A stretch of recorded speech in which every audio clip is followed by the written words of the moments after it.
recorded. It'll be posted on YouTube and GitHub. And with that, let's get started. So, hello everyone. Hope everyone's doing well. The only thing I have on the agenda today is to just go over some of the modules that are being released from the DSC Resource Kit. So I'll paste the list in chat. We have 10 modules that are going to be released on July 12th. So that list is X Certificate, X Failover Cluster, Hyper-V, Networking, SQL Server, storage, Web Administration, and then PS DSC Resources, Security Policy DSC, and SharePoint DSC. Does anyone have any questions or any discussion points that we want to bring up? There were a couple of GitHub discussions that Katie pointed out to me around style guides, stuff like that. Does anyone want to bring up anything? Yeah, I got a quick thing. That's Dan Scott Rainsford here, guys. Just wondering, I want to do some work on the X Computer Management resource and try and bring that up a little bit. It's sort of languished for a while. Is there any way you guys could make me a maintainer of that one while I bring that up to? Cool. Computer management, right? X Computer Management. Yep. That's Computer the one. management. Cool. And also, one other thing was I was going to submit some PRs to the there's Michael Green's DSC configuration repos. You know, he's created the sort of automatic patterns. There's a couple of little minor fixes and stuff in there I was going to submit to. Are you guys the people to tag if I want, if I need to get stuff reviewed?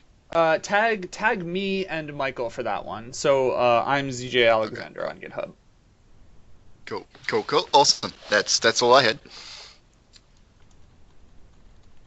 Yeah, for people who might not be aware, we do have a repo called DSC Configurations. That's the repo where we're just trying to establish best patterns and best practices for sharing full DSC configurations instead of just resources, which we think should be published to the gallery as modules. And that's totally open for comment. We're just trying it out. We want to see how people feel about it. So one thing that we did do last month, I believe, was we did add a bunch of maintainers, people who are interested from the community, to a bunch of different resources. How are those maintainers doing? I don't know that. I think we might have one or two of the new ones on the call. You guys hanging in there? So hi, this is Ben. Hi. I just started out, and my mic muted. Sorry about that. So I just started the maintaining role, and I just am a little bit overwhelmed by the amount of backlog that needs to be brushed away. But I'm thinking I'm doing like a module a month or something like that. I have a PowerShell thing running in my profile every time I start PowerShell to see what is the backlog in the pull request and in the open issues. Just to see the one with the most amount of open stuff, and I'll try to shift every month to another repo and try to reduce the backlog there a bit. And I think that will be a good way to deal with it. And in the meantime, also helping out the other maintainers, putting in some PRs. So I hope it shows. Great. Yeah, I haven't run the statistics yet. We got a fancy new data source that I wanted to pull up. I just got to get the list of all 90 repos or whatever to compare it against, and I should be able to graph out just the backlogs that we have and just throw that up there. Actually, what the PowerShell core team does, PowerShell 6 team does, is they put all their data onto a public Power BI. And link out that Power BI, so anyone can look in and see the progress that's being made. But we also have Waffle.io set up for the DSC resources. That also is a tool that we use. Okay, great. I will put that on my backlog. I'm not sure when I'll be able to get to it, but I should be able to get to it by the next community meeting. So let me just take a note there.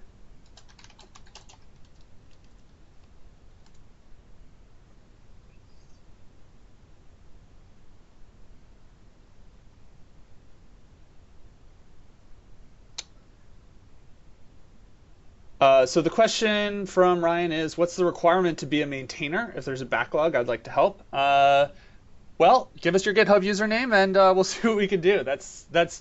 We are very open to having new maintainers come in. We just would love to get as much help as we can. Oh, and Missy agrees, so just send us your GitHub IDs and we'll just do a quick check to make sure you are not a saboteur. And I'll bring this to the team. I got a question for you, Zachary. We were discussing a little bit about converting to HQRM modules. For example, X Hyper-V, and we were discussing a bit with other maintainers about people creating a new repository inside of their own GitHub account and having other people contribute to that before stuff get shifted over to the DSC Resource Kit project, so to say. But we were discussing maybe it's a better idea if we are going to promote X resources to HQRM resources to create empty HQRM resource projects underneath the main repository, so people can start collaborating from a central location which is known to everybody. Yeah, so here's we've been talking a lot about this internally, and this is actually part of the drive why we're trying to ramp up the number of maintainers that we have. So what we're talking about is actually very similar to something that's just been brought up on PowerShell gallery side of things. There have been a couple like Reddit threads about what are the best modules to use, what do you trust. So we're aware that right now we've kind of set up the resource kit to be the central location for DSC resources. And that's something that, we've been doing for the past year or two. And we do want to start shifting to, the gallery should really be the place for DSC resources. And if you want to work on it through GitHub, that's fine. But at this point, the res kit is basically, hey, here's a collection of resources that we wanted to use to kickstart DSC, and they're on a regular release cadence. So when we talk about that, there's a lot of benefits that come with being in the DSC Resource Kit. One of them being, people see it and people highlight it and people want to become contributors on it. And as well as, hey, we take care of the publishing to the gallery as well. The one issue that we have is that we've said, hey, high quality resource modules are actually supported modules. Like the X resources we say are not supported, and the high quality resource modules we say are supported. But we're the team that's on the front line for that support, and we can't necessarily provide the expertise on Hyper-V issues, for example, to go with what you're asking about. So we're thinking about just how to have high quality resource modules that aren't supported by us, but are something that the community endorses and agrees is high quality. If you were creating a new resource today, I would say create it in your own GitHub repo and go from there. Because you have the Hyper-V resource that's in, exactly, the community supported modules Daniel brought up in chat. That's exactly what Michael Green and I have been talking about. So because it's an existing module in the resource kit, I think you should do the work there. That's where it lives. That's where the history is. So by all means, put the work in to make it high quality. And then we still need to figure out a good way to signal, we're talking with the gallery team, we're talking with a bunch of people to figure out the best way for us to signal something is quote unquote community supported and what that means versus Microsoft supported, which is where we are with PSDSC resources, the security and the security DSC resource. So that was a really long answer to your question, and I apologize, but there's it just digs into a lot of things that I'm currently thinking about. So short answer would be, start doing the work for HQRM in that repo, I think. And then when you feel it's HQRM, we can talk about what that process is going to be. And Michael, Katie, Mariah, and I are just thinking about what that process should look like while you're doing the actual work to get it there. Does that make sense? Yeah, it makes sense, but it makes me wonder about all those open issues for people who started the work and are expecting their modules to be merged in eventually. Yeah. So that's the other part of this is once we, like right now, we can go in and tell people like, hey, we don't think this is going to be accepted for these reasons. I would love to have an alternative to tell them and say like, here's the published guide on what you should do instead. And we're just kind of hammering out the details of what that published guide looks like. Okay. So if the contributor guideline would be updated with that kind of information, it would at least inform the people who have expectations. Yeah. Yeah, that's a good point. Let me make sure that the contributor guidelines get updated.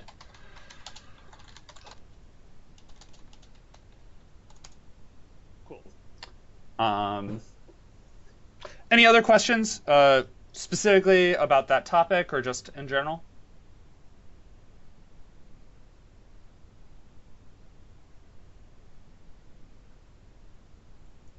So I can bring in another one. Sure. Class-based resources. I've started some work like 8-9 months ago, just putting in an example resource for Docker, just to be sure that we could eventually merge in class-based resources, and the meta tests were fixed up for that and stuff like that. At that time, a comment was made that class-based resources should live in a DSC resource subfolder as well. So we've been doing that kind of stuff, and we've been advocating that kind of stuff. And now it turns out that there's actually this bug when you do it that way, is where the schema generation by the LCM is triggered for the first time that resource is called upon. It actually doesn't inherit the root module name, but it will inherit the nested module name in the front of the file name. And it turns out that if a DSC class resources subfolder was used instead, that problem doesn't appear. So it's either a bug, and I think it's regression because I've done that kind of testing before and it worked out, but with newer Windows builds it doesn't work anymore. So, but I'm curious if we shouldn't just reinstantiate the DSC class resources subfolder instead of the DSC resources folder for class-based resources. I don't have if the class base, if the separate class folder works, then I would just do that. You might need to make sure that works with past versions of DSC too. What OS was that running on, where you saw the failure? So that's 2016 RTM and latest Windows 10. Okay.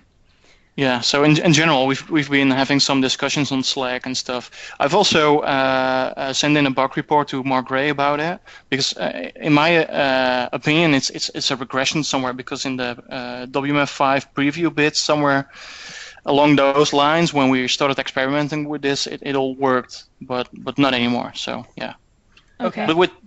So if the folder has the name there was also Nano Server, right? The DSC class resources subfolder, then everything actually works out. But yeah, I'm not sure if that's in the LCM code base or it's just if it's by design or not. Yeah, I'm not sure. We'll have to take a look at that. Yeah. So emailing Mark is great, but we also take bug reports for DSC at our Windows Server user voice URL, which I put in there. If you want to put in a user voice thing, I go through those and collect them out and make sure that we follow up on those as well. I will follow up with Mark just to see what happened to that specific issue. But definitely feel free to open a user voice issue for any bugs that you find in DSC. Okay.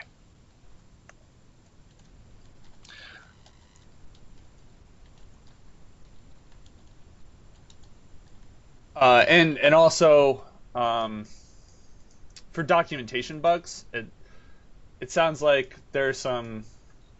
Is the guidance that you found on the documentation, or was the guidance from elsewhere?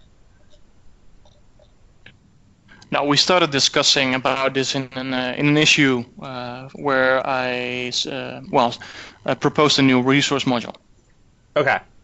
Yeah, I think it was just a comment made in a discussion because that's what worked at that point, and somewhere along the way it stopped working.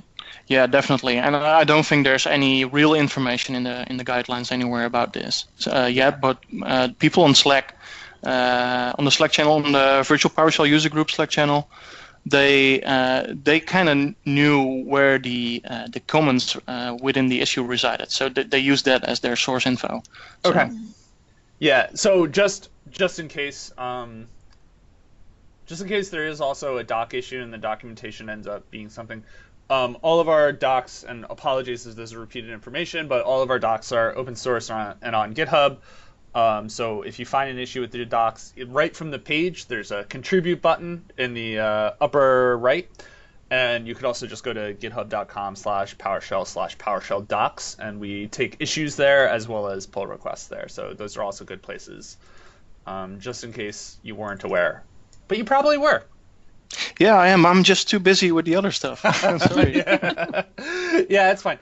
So I'll follow up with Mark, and then I also file issues and NPRs against the Docker repository. So if I find something in the documentation that needs guidance, I'm perfectly capable of doing it on my own.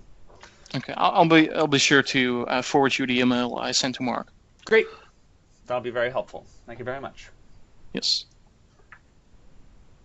All right. Anything else? Any other questions, comments?